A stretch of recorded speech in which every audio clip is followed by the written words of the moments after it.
అయ్యో నా రబ్బ చుట్టలేవి. ఏమిటమ్మా ఏం జరిగింది? నా రవ్వల దుడ్లమ్మా ఇక్కడే పెట్టాను, కనిపించడం లేదు.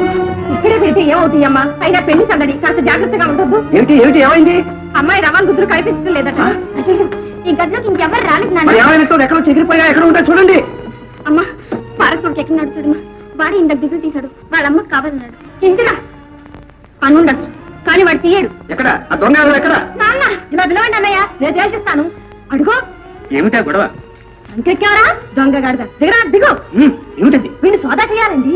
మన కోడలు రవ్వలతో దొంగలించాట. నీకేమన్నా మచ్చిందా పోయిందా? పసిపిల్లవాడిని పట్టుకుని ఏమిటా మాట? వాడి సంగతి నీకేం తెలిసిస్తున్నాదా? వీళ్ళ వంశమే దొంగ వంశం. వీడు దొంగ, వీళ్ళ నాన్న దొంగ, వీళ్ళ తాత దొంగ. పట్టావి ఎక్కడ పెట్టావు? ఎవరికి ఇచ్చావరా చెప్పవే. ఏదో ఎక్కడ కనిపించలేదే. ఎందుకు మూయాలి నోరు? అంత తేలిక వదిలిపెట్టారేమిటి? ఈ సంగతి ఏమిటో తెలుసుకుంటాను. అలా అమ్ముకు చేయడమో పెట్టెలన్నీ వెతకండి. పార్వతిని అడగండి. అడిగి చూడండి. అడగకపోతే ఊరితో వదిలిపెడతా. చూడండి ఎక్కడ దాచుకున్నాను వెతుక్కోండి. నన్ను కూడా సోదా చేయండి. పోలీసులకు అప్పగించండి. పేదవాళ్ళైనంత మాత్రాన దొంగతనాలు చెయ్యండి అన్న.